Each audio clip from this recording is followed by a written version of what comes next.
Hello class 12th, how are you. Retirement of partner chapter चल रहा था। मैंने आपको first topic new profit sharing ratio बता दिया था। उसमें case number 1, case number 2, case number 1 यानी सिंपल और केस नंबर 2 डिस्ट्रीब्यूशन, 2 केस बता दिए थे न्यू प्रॉफिट शेयरिंग रेशियो के। आज हम क्वेश्चन नंबर 3 करेंगे डीके गोयल बुक का। देखते हैं क्या कहता है। देखो LMNO पार्टनर है, प्रॉफिट शेयरिंग रेशियो 3:2 यानी 3:2 है। M रिटायर हो रहा है। कौन रिटायर हो रहा है? M रिटायर हो रहा है and his share was divided equally. मतलब M रिटायर हो रहा है, उसका शेयर कौन ले रहे हैं? L और O। ठीक है, L और O। देखो यहाँ पे लिखा है डिवाइडेड इक्वली बिटवीन L और O। Calculate new profit sharing ratio. इसमें न्यू प्रॉफिट शेयरिंग रेशियो निकालना है और देन मैं आपको गेनिंग रेशियो भी निकाल के दिखाऊंगा, क्योंकि आपको ओल्ड तो दिया है, न्यू निकालना है। तो गेनिंग रेशियो के लिए क्या चाहिए हमें? ओल्ड और न्यू। ठीक है, तो ध्यान रखना कि सबसे पहले हमें न्यू निकालना पड़ेगा। देन यहाँ पे सबसे पहले कितने पार्टनर हैं? L, M और O। कितना रेशियो है? 3:2:2। ठीक है, 3:2:2। अब इसमें रिटायर कौन हो रहा है? M रिटायर हो रहा है। और M जब रिटायर हो रहा है तो उसका शेयर कौन ले रहे हैं? देखो M retire he share divided equally between L and O। तो देखो जब M रिटायर हो रहा है तो उसका शेयर कौन ले रहे हैं? L और O। कौन सी रेशियो में? इक्वली। तो देखो यहाँ पे M का शेयर क्या है? 2/7। ठीक है, अब इस 2/7 को कौन ले रहे हैं? L और O इक्वली। L यहाँ पे लिख देता हूँ, L और O। ठीक है, L और O ले रहे हैं किसका रेशियो? M का भाई। और देखो यहाँ पे ध्यान रखना M का रेशियो कितना है? 2/7। इसके कितने पार्ट होंगे? 2 पार्ट होंगे। कितने पार्ट होंगे? 2 पार्ट होंगे। एक पार्ट तो L ले लेगा, दूसरा पार्ट O ले लेगा। अब मैं क्वेश्चन यहाँ से स्टार्ट कर रहा हूँ। ये तो मैंने यहाँ पे स्ट्रक्चर बना के दिखा दिया। देखो कौन रिटायर है? M। यहाँ पे लिखते थे M retired his share and his share taken L। ठीक है, L ले रहा है। देखो कितना? 2/7 को 2/7 को कौन सी रेशियो में? 1:1 यानी इक्वली 1:1 यानी 1/2। फिर लिखना M retire and his share taken by O। ठीक है, टेकन बाय O इक्वल लगा देना 2/7 इंटू 1/2। ठीक है, 2/7 इंटू 1/2। अब यहाँ पे इसको टोटल कर लेते हैं। 2 1 2 7 2 14।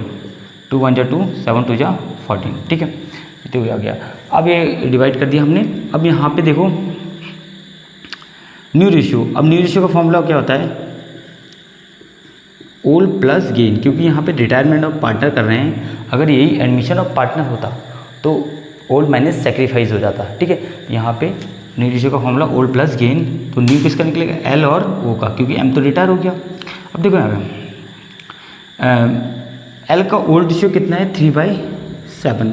3/7 तो उसके पास पहले से कितना ले रहा है? 2/14। ठीक है, उसके बाद यहाँ पे O का कितना है? 2/7 और कितना ले रहा है? 2/14 ये ले रहा है। अब मैं इसको सिंप्लीफाई करता हूँ। पहले एलसीएम ले लेते हैं। 14 हो गया और 2 3 6, यहाँ पे आ जाएगा 2 यानी 8/14 आ गया। यहाँ पे कर दो इसको, एलसीएम ले लो 14 और 2 2 4, यहाँ फिर यानी 6 आ गया। तो 6/14 ये आ गया। अब यानी न्यू रेशियो कितना आ गया? न्यू रेशियो आ गया L और O का कितना? 8:6। यानी इसको सिंप्लीफाई करेंगे 2 4 8, 2 3 6। ठीक है, तो 4:3 आ गया। कितना? 4:3। अब देखो यहाँ पे न्यू रेशियो 4:3 आ गया। कितना? 4:3। अब हमें ओल्ड गिवन है, अब क्या निकाल दें? Gaining ratio. तो मैं यहाँ निकाल लूँ गेनिंग रेशियो, आप नीचे निकालना, क्योंकि नीचे यहाँ पे आपको बोर्ड में दिखेगा नहीं, तो मैं यहाँ पे निकाल दे रहा हूँ। तो देखो ओल्ड रेशियो कितना भाई? 3:2। वो तो गिवन ही है आपको। यहाँ पे 3:2 और न्यू यहाँ पे हमने कैलकुलेट कर दिया 4:3, तो ऑब्वियसली बात है गेन निकल जाएगा। तो गेनिंग रेशियो का फॉर्मूला क्या होता है, न्यू माइनस ओल्ड। अगर ये एडमिशन ऑफ पार्टनर कर देते ओल्ड माइनस न्यू हो जाता, तो न्यू माइनस ओल्ड।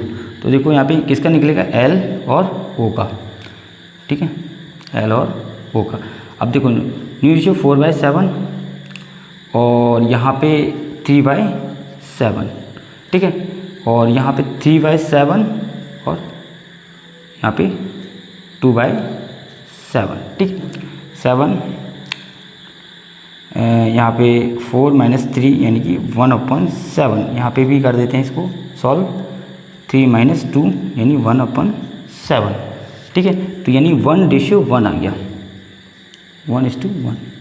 तो ये आ गया गेनिंग रेशियो। क्या आ गया, गेनिंग रेशियो। तो गेनिंग रेशियो यानी कि इसका एल और ओ का कितना आ गया, 1:1। कितना आ गया, 1। ये एक बात ध्यान रखना, गेनिंग रेशियो किसके रेशियो के इक्वल आएगा, डिस्ट्रीब्यूशन रेशियो के इक्वल। ये कौन सा रेशियो है, डिस्ट्रीब्यूशन रेशियो है ना। कौन सा रेशियो, कितने डिस्ट्रीब्यूट कर रहे हैं, डिस्ट्रीब्यूशन कितने में कर रहे हैं, 1:1, डिस्ट्रीब्यूट 1:1 में कर रहे हैं।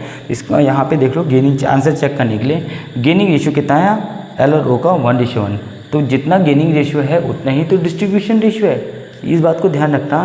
तो gaining ratio equal to distribution ratio इसके इक्वल आएंगे, इस बात को ध्यान रखना। ये आंसर चेक करने का तरीका है। ओके, तो यहाँ पे गेनिंग रेशियो भी निकल गया और न्यू रेशियो भी निकल गया। तो ये क्वेश्चन नंबर 3 था DQ गोयल बुक का। अब हम इसके बाद न्यू टॉपिक भी देखेंगे आगे। Okay, thank you.